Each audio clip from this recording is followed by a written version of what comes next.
श्रीगणेशाय नमः। अथ श्री महालक्ष्मीकृतं श्रीगणपतिस्तोत्रम्। श्रीमहालक्ष्मीरुवाच नमो महाधराय वो नानालीलाधराय ते सदा स्वानन्दसंस्थाय भक्तिगम्याय वै नमः। अनन्ताननदेहाय यनन्तविभवाय ते अनन्तहस्तपादाय सदानन्दाय वै नमः। चराचरमयाय वो चराचरविवर्जित योगशान्तिप्रदात्रे ते सदा योगिस्वरूपिणे अनादये गणेशा यादिमध्यान्तस्वरूपिणे आदिमध्यान्तहीनाय विघ्नेशाय नमो नमः। सर्वातिपूज्यकाय वो सर्वपूज्याय ते नमः। सर्वेषां कारणाय वो ज्येष्ठराजाय ते नमः। विनायकाय सर्वेषां नायकाय विशेषतः ढुण्डिराजाय हेरम्ब भक्तेशाय नमो नमः। सृष्टिकर्ते सृष्टिहर्ते पालकाय नमो नमः। त्रिभिर्हीनाय देवेश गुणेशाय नमो नमः। कर्मणां फलदात्रे च कर्मणां चालकाय ते कर्मादिहीनाय लम्बोदर नमोऽस्तु ते। योगेशाय च योगिभ्यो योगदाय गजानन सदा शान्तिघनाय वो ब्रह्मभूताय ते नमः। किं स्तौमि गणनाथं त्वां सतां ब्रह्मपतिं प्रभो अतश्च प्रणमामि त्वां तेन तुष्टो भव प्रभो। धन्याहं कृतकृत्याहं सफलो मे भवो भवत् धन्यो मे जनको नाथ यया दृष्टो गजाननः। एवं स्तुतवती सा तं भक्तियुक्तेन चेतसा साश्रुयुक्ता बभूवाथ वाष्पकण्ठा युधिष्ठिरः। तामुवाच गणाधीशो वरं वृणु यथेप्सितं दास्यामि ते महालक्ष्मी भक्तिभावेन तोषितः। गजानन उवाच त्वया कृतं च मे स्तोत्रं भुक्तिमुक्तिप्रदं भवेत् पठतां शृण्वतां देवे नानाकार्यकरं तथा। पुत्रपौत्रादिकं सर्वं लभते स्तोत्रपाठतः धनधान्यादिसम्भूतं सुखं विन्दति मानवः। श्रीमहालक्ष्मीरुवाच नमो महाधराय वो नानालीलाधराय ते सदा स्वानन्दसंस्थाय भक्तिगम्याय वै नमः। अनन्ताननदेहाय यनन्तविभवाय ते अनन्तहस्तपादाय सदानन्दाय वै नमः। चराचरमयाय वो चराचरविवर्जित योगशान्तिप्रदात्रे ते सदा योगिस्वरूपिणे अनादये गणेशा यादिमध्यान्तस्वरूपिणे आदिमध्यान्तहीनाय विघ्नेशाय नमो नमः। सर्वातिपूज्यकाय वो सर्वपूज्याय ते नमः। सर्वेषां कारणाय वो ज्येष्ठराजाय ते नमः। विनायकाय सर्वेषां नायकाय विशेषतः ढुण्डिराजाय हेरम्ब भक्तेशाय नमो नमः। सृष्टिकर्ते सृष्टिहर्ते पालकाय नमो नमः। त्रिभिर्हीनाय देवेश गुणेशाय नमो नमः। कर्मणां फलदात्रे च कर्मणां चालकाय ते कर्मादिहीनाय लम्बोदर नमोऽस्तु ते। योगेशाय च योगिभ्यो योगदाय गजानन सदा शान्तिघनाय वो ब्रह्मभूताय ते नमः। किं स्तौमि गणनाथं त्वां सतां ब्रह्मपतिं प्रभो अतश्च प्रणमामि त्वां तेन तुष्टो भव प्रभो। धन्याहं कृतकृत्याहं सफलो मे भवो भवत् धन्यो मे जनको नाथ यया दृष्टो गजाननः। एवं स्तुतवती सा तं भक्तियुक्तेन चेतसा साश्रुयुक्ता बभूवाथ वाष्पकण्ठा युधिष्ठिरः। तामुवाच गणाधीशो वरं वृणु यथेप्सितं दास्यामि ते महालक्ष्मी भक्तिभावेन तोषितः। गजानन उवाच त्वया कृतं च मे स्तोत्रं भुक्तिमुक्तिप्रदं भवेत् पठतां शृण्वतां देवे नानाकार्यकरं तथा। पुत्रपौत्रादिकं सर्वं लभते स्तोत्रपाठतः धनधान्यादिसम्भूतं सुखं विन्दति मानवः। श्रीमहालक्ष्मीरुवाच नमो महाधराय वो नानालीलाधराय ते सदा स्वानन्दसंस्थाय भक्तिगम्याय वै नमः। अनन्ताननदेहाय यनन्तविभवाय ते अनन्तहस्तपादाय सदानन्दाय वै नमः। चराचरमयाय वो चराचरविवर्जित योगशान्तिप्रदात्रे ते सदा योगिस्वरूपिणे। अनादये गणेशा यादिमध्यान्तस्वरूपिणे आदिमध्यान्तहीनाय विघ्नेशाय नमो नमः।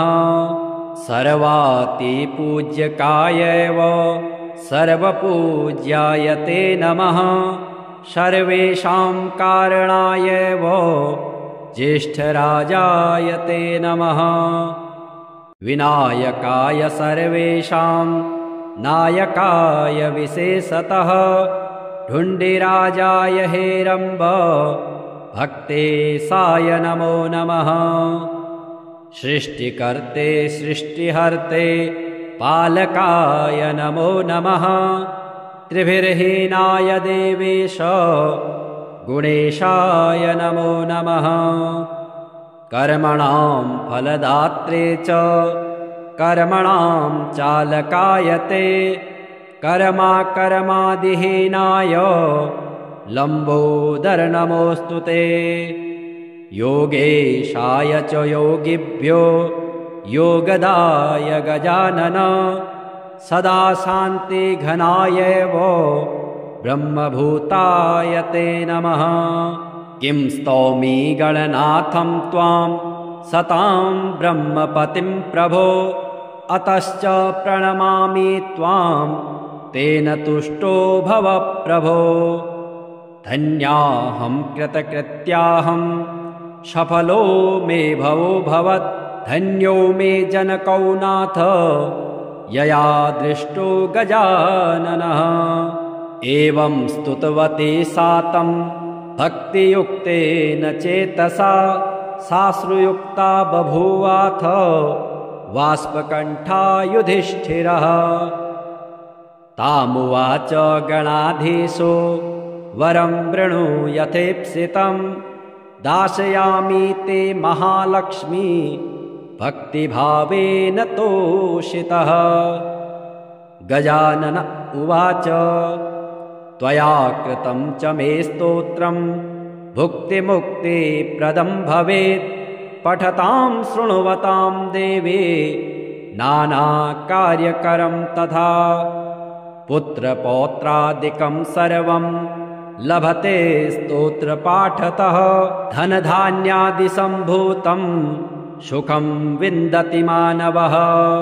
श्रीमहालक्ष्मीरुवाच नमो महाधराय वो नानालीलाधराय ते। सदा स्वानन्दसंस्थाय भक्तिगम्याय वै नमः। अनन्ताननदेहाय यनन्तविभवाय ते।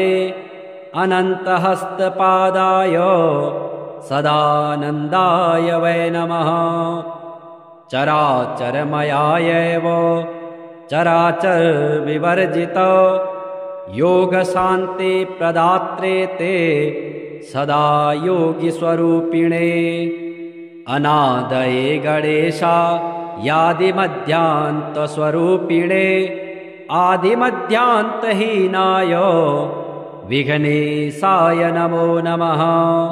सर्वातिपूज्यकाय वो सर्वपूज्याय ते नमः। सर्वेषां कारणाय वो ज्येष्ठराजाय ते नमः। विनायकाय सर्वेषां नायकाय विशेषतः।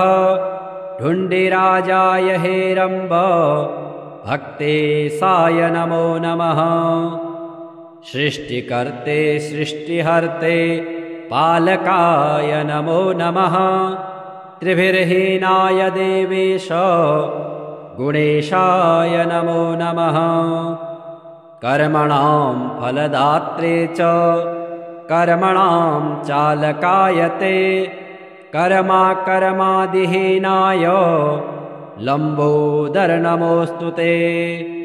योगेशाय च योगिभ्यो योगदाय गजानन। सदा शान्तिघनाय वो ब्रह्मभूताय ते नमः। किं स्तौमि गणनाथं त्वां सतां ब्रह्मपतिं प्रभो। अतश्च प्रणमामि त्वां तेन तुष्टो भव प्रभो। धन्याहं कृतकृत्याहं सफलो मे भवो भवत्। धन्यो मे जनको नाथ यया दृष्टो गजाननः। एवं स्तुतवती सा तं भक्तियुक्तेन चेतसा। साश्रुयुक्ता बभूवाथ वाष्पकण्ठा युधिष्ठिरः। तामुवाच गणाधीशो वरं वृणु यथेप्सितं। दास्यामि ते महालक्ष्मी भक्तिभावेन तोषितः। गजानन उवाच त्वया कृतं च मे स्तोत्रं भुक्तिमुक्तिप्रदं भवेत्। पठतां शृण्वतां देवे नानाकार्यकरं तथा। पुत्रपौत्रादिकं सर्वं लभते स्तोत्रपाठतः। धनधान्यादिसम्भूतं सुखं विन्दति मानवः। श्रीमहालक्ष्मीरुवाच नमो महाधराय वो नानालीलाधराय ते। सदा स्वानन्दसंस्थाय भक्तिगम्याय वै नमः। अनन्ताननदेहाय यनन्तविभवाय ते। अनन्तहस्तपादाय सदानन्दाय वै नमः। चराचरमयाय वो चराचरविवर्जित। योगशान्तिप्रदात्रे ते सदा योगिस्वरूपिणे। अनादये गणेशायादिमध्यान्तस्वरूपिणे। आदिमध्यान्तहीनाय विघ्नेशाय नमो नमः।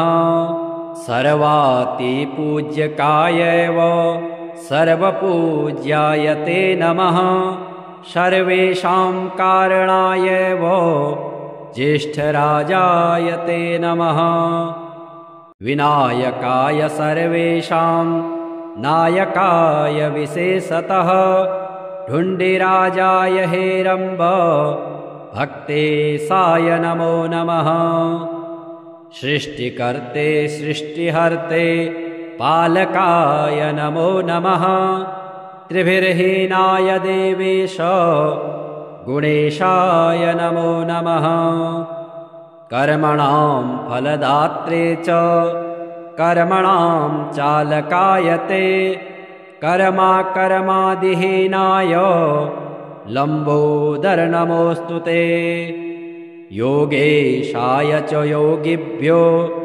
योगदाय गजानन सदा शान्तिघनाय वो ब्रह्मभूताय ते नमः किं स्तौमि गणनाथं त्वां सतां ब्रह्मपतिं प्रभो अतश्च प्रणमामि त्वां तेन तुष्टो भव प्रभो धन्याहं कृतकृत्याहं सफलो मे भवो भवत् धन्यो मे जनकौ नाथ यया दृष्टो गजाननः एवं स्तुतवती सा तं भक्तियुक्तेन चेतसा साश्रुयुक्ता बभूवाथ वाष्पकण्ठा युधिष्ठिरः तामुवाच गणाधीशो वरं वृणु यथेप्सितं दाशयामि ते महालक्ष्मी भक्तिभावेन तोषितः गजानन उवाच त्वया कृतं च मे स्तोत्रं भुक्तिमुक्तिप्रदं भवेत् पठतां शृण्वतां देवे नानाकार्यकरं तथा पुत्रपौत्रादिकं सर्वं लभते स्तोत्रपाठतः धनधान्यादिसम्भूतं सुखं विन्दति मानवः श्रीमहालक्ष्मीरुवाच नमो महाधराय वो नानालीलाधराय ते सदा स्वानन्दसंस्थाय भक्तिगम्याय वै नमः अनन्ताननदेहाय ह्यनन्तविभवाय ते अनन्तहस्तपादाय सदानन्दाय वै नमः